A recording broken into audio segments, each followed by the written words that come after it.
চেঞ্জলিং মানে এমন একটা শিশু যাকে পরী বা অপদেবতা মানুষের আসল শিশুর সাথে গোপনে অদল বদল করে রেখে যায়। আইরিশ ফোকলোরে চেঞ্জলিং এর অনেক উল্লেখ পাওয়া যায়। বলা হয় কোনো বয়স্ক রুগ্ন বা বিবাগী পরী অথবা অপদেবতা কখনো কখনো মানুষের সুস্থ সবল বাচ্চার সঙ্গে অদল বদল করা হয়, যাতে সুস্থ মানব শিশুটিকে তারা তাদের শক্তি বাড়াতে কাজে লাগাতে পারে। কখনো কখনো তো তারা মানব শিশুর বদলে কাঠের টুকরো ফেলে যেতে পারে, যেটা সেই মুহূর্তে ওই শিশুর মতনই লাগবে তার মা বা বাবার কাছে। এমনই একটা ইউনিক গল্প আজকের এই ভিডিওতে তোমাদের শোনাবো। তবে তার আগে সাবস্ক্রাইব বাটনটা অবশ্যই ক্লিক করো। হ্যালো এভরিওয়ান, কেমন আছো তোমরা সবাই? আজকের গল্প 2019-এ মুক্তিপ্রাপ্ত horror drama the hole in the ground. এর আইএমডিবি রেটিং 5.6 আউট অফ 10 এবং রটন টমেটোজে 83% ফ্রেশ। তাহলে চলো শুরু করা যাক সিনেমার গল্প।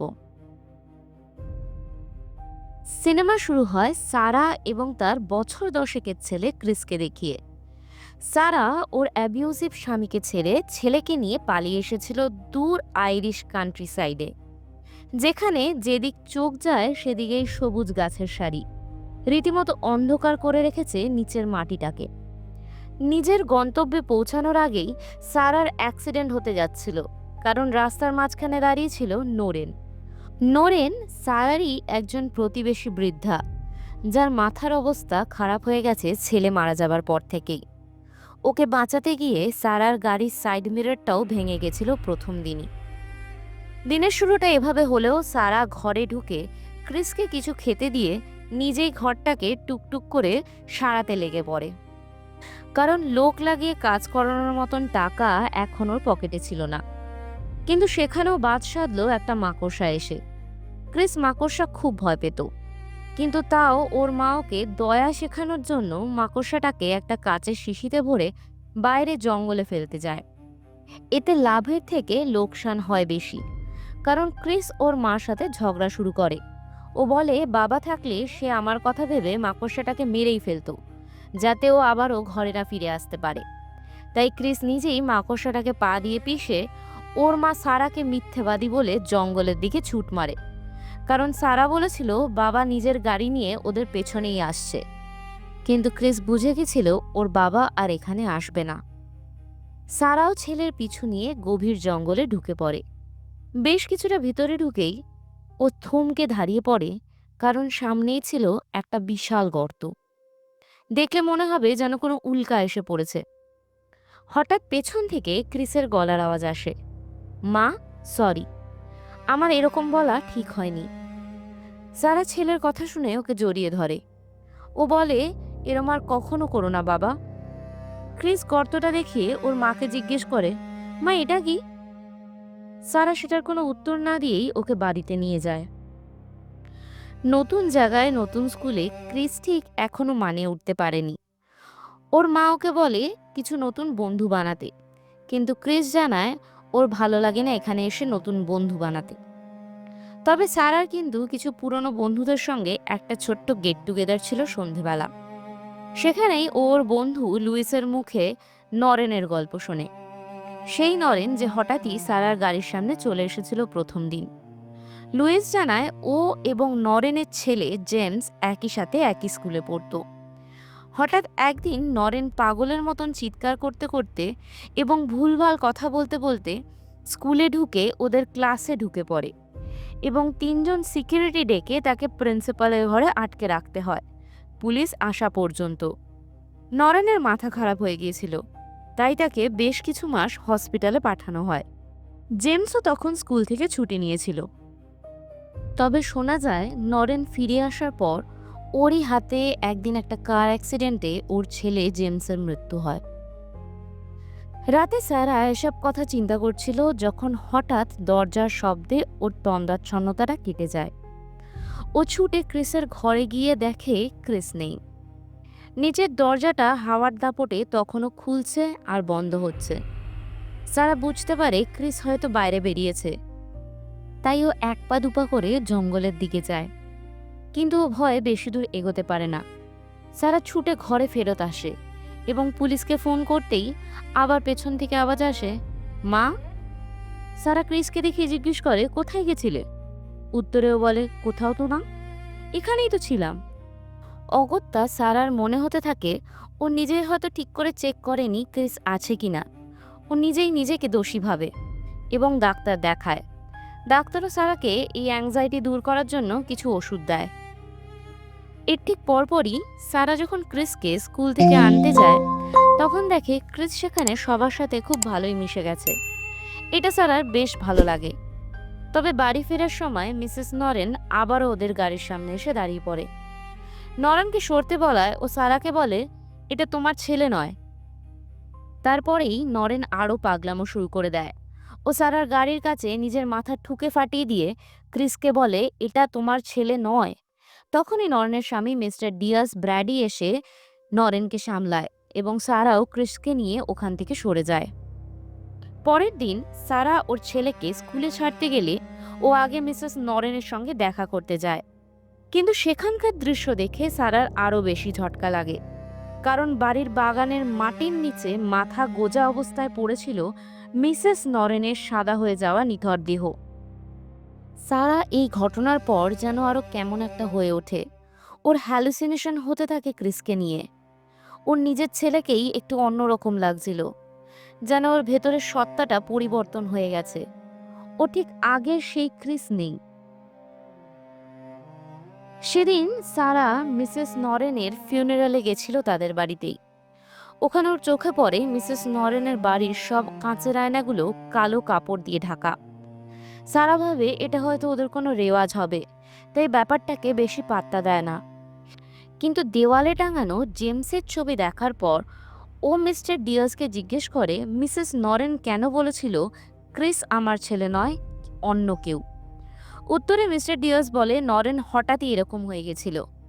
হয়তো জেমসের পিউবার্টির সময় ওর পার্সোনালিটিতে যে চেঞ্জ হয়েছিল সেগুলো মেনে নিতে পারেনি।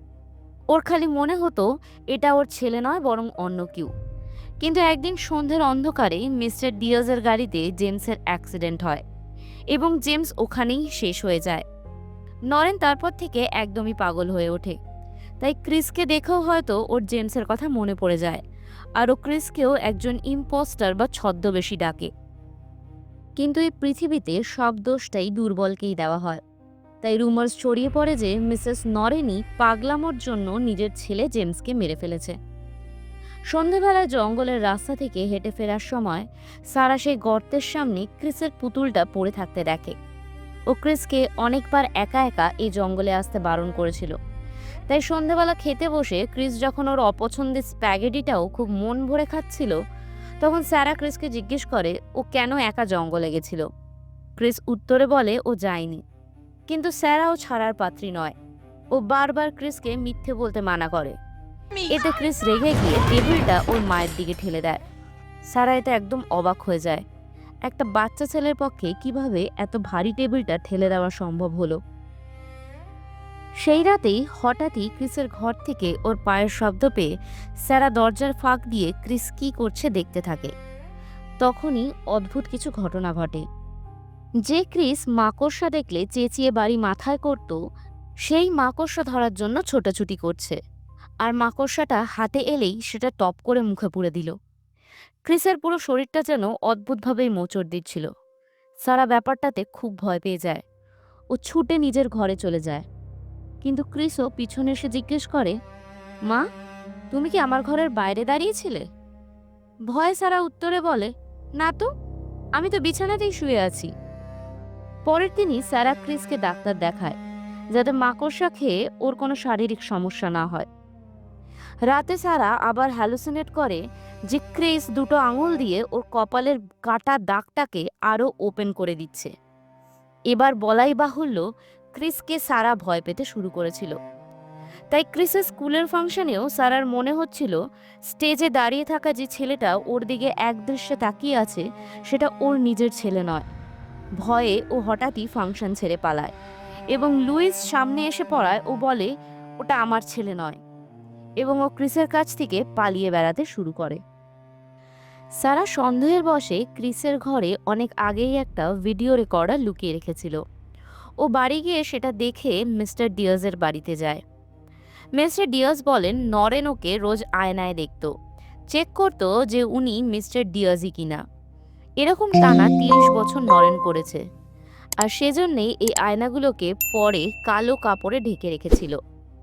সারারও বক্তব্য ছিল ও জানে নরেন কেন এরকম করত।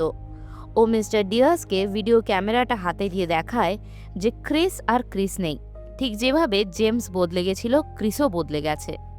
কিন্তু মিস্টার ডিয়াজ ক্যামেরাটা ভেঙে দেয় এবং সারাকে চলে যেতে বলে। সেদিন মিস্টার ডিয়াজের বাড়ির সব আয়নাগুলোই খোলা ছিল। সারা ক্যামেরাটা তুলে নিয়ে বাড়ি ফিরে আসে এবং ঘরে এসেই মেমোরি কার্ডটা বার করছিল। ততক্ষণে স্কুল থেকে ক্রিস ফিরে এসেছে।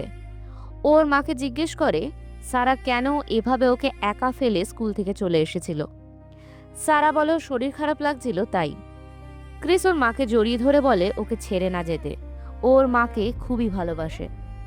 তবে সারার সন্দেহের তীব্রতা আরও বেড়ে গেছিল। ও সে সব জিনিসগুলো করত যেগুলো ওর ছেলে ক্রিস পছন্দ করত না, কিন্তু এই ক্রিস কিছু না বলেই ওই সব কিছুই মেনে নিত। শেষ অবধি সারা এই ক্রিসের সঙ্গে ওর আর ওর ছেলের সিক্রেট গেমটা খেলতে চায়, যেখানে 3, 2, 1 গুনলেই ওরা দুজনে দুজনের দিকে মুখ ভেঙাতো এবং যে মুখ ভেঙানো দেখে হেসে ফেলবে সেই হেরে যাবে।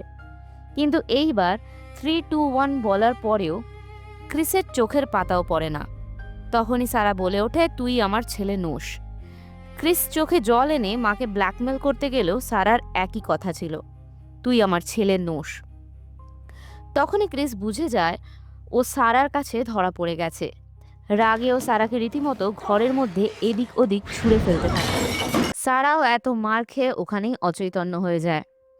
যখন ওর অল্প অল্প জ্ঞান ফিরছে তখন ও বাড়ির বাগানে, আর ক্রিস হাত দিয়েই গর্ত খুঁড়ছে। অল্পক্ষণেই সারার মাথাটা ও গর্তের মধ্যে ঢুকিয়ে দিয়ে ঠিক মিসেস নরেনের মতন সারাকেও মেরে ফেলার ব্যবস্থা করে। কিন্তু তারপরেই ও মায়ের পাশে ঘুমিয়ে পড়ে, কারণ সারা আগেই ওর খাওয়ারে ঘুমের ওষুধ মিশিয়ে দিয়েছিল। তখন সারা নিজেকে গর্ত থেকে বের করে ক্রিসকেও টেনে বেসমেন্টে নিয়ে যায়। ওর গাড়ি সে ভাঙা আয়নাটা দিয়ে ক্রিসকে দেখলে একটা বিকট মনস্টারের প্রতিফলন চোখে পড়ে। ক্রিসের আবার জ্ঞান ফিরে আসে। সারা ওকে জিজ্ঞেস করে যে ও কি করেছে ওর ছেলের সঙ্গে।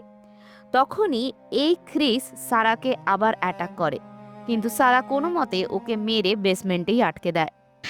ক্রিস অদ্ভুত আওয়াজ বের করে চিৎকার করে, যেটায় কানে তালা লেগে যায়, আর সেই আওয়াজের উত্তরে জঙ্গল থেকেও একই রকম আওয়াজ আসতে থাকে। তাই সারা আর বিশেষ সময় নষ্ট না করে একটা টর্চ হাতে জঙ্গলের ঠিক সেই গর্তটার সামনে এসে পৌঁছায় এবং ধীরে ধীরে নিজে থেকেই ওই মাটির ভিতরে প্রবেশ করে। এই জায়গাটা সুড়ঙ্গের মতন বিভিন্ন দিকে চলে গেছে, গাছের শেকড়, মাটি আর পাথরে ভরা। এটা দেখে আমার দ্য রেচিড মুভিটার কথা মনে পড়ল, যেটা বাবা ইয়াগার গল্প বলে।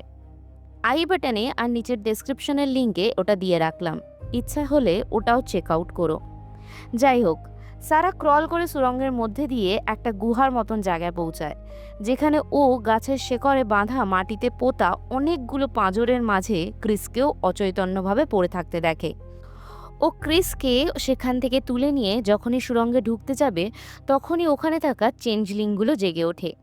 ওরাও সারার পিছু নেয়। তার মধ্যে একজন সারার হাত ধরে ফেলে এবং সঙ্গে সঙ্গে সম্পূর্ণ সারার রূপে চলে আসে। সারা তাও ওকে মেরে ক্রিসকে নিয়ে ওই গর্ত থেকে বেরিয়ে আসতে পারে। ও গাড়ির চাবি আনতে ঘরে ঢোকে, তখনও বেসমেন্ট থেকে মনস্টারটা সারাকে মা বলে ডাকছিল। তাই সারা ওই বাড়িটায় আগুন লাগিয়ে ক্রিসকে নিয়ে বেরিয়ে পড়ে শহরের দিকে। এরপর বেশ কিছুদিন পরের ঘটনা দেখানো হয়। সারা এখন ওর মাঝপথে ফেলে আসা পড়াশোনা আবার চালু করেছে। ও ক্রিসকে নিয়ে বেশ সুখেই আছে। তবে সে দানা বাঁধা সন্দেহের জেরে ও মাঝে মাঝেই ক্রিসের ছবি তোলে আর ঘর ভরিয়ে রাখে বিভিন্ন ধরনের আয়নায়। আর ব্যাস, এখানেই শেষ হয় the hole in the ground সিনেমার গল্প। তাহলে এবার তোমরা বলো কেমন লাগলো এই গল্পটা। যারা পুরো ভিডিও দেখেছো এবং নতুন এসেছো তারা নিশ্চয়ই কমেন্ট করো, আমাকে জানিও আরও কোন ধরনের গল্প তোমাদের শুনতে ভালো লাগবে। ভিডিওটা ভালো লাগলে অবশ্যই লাইক, কমেন্ট, শেয়ার এবং সাবস্ক্রাইব করে দিও। আজ তবে এই পর্যন্তই। ভালো থেকো, সুস্থ থেকো। আজ তবে আসি। দেখা হবে আবার একটা ভালো গল্পের সঙ্গে। Thanks for watching.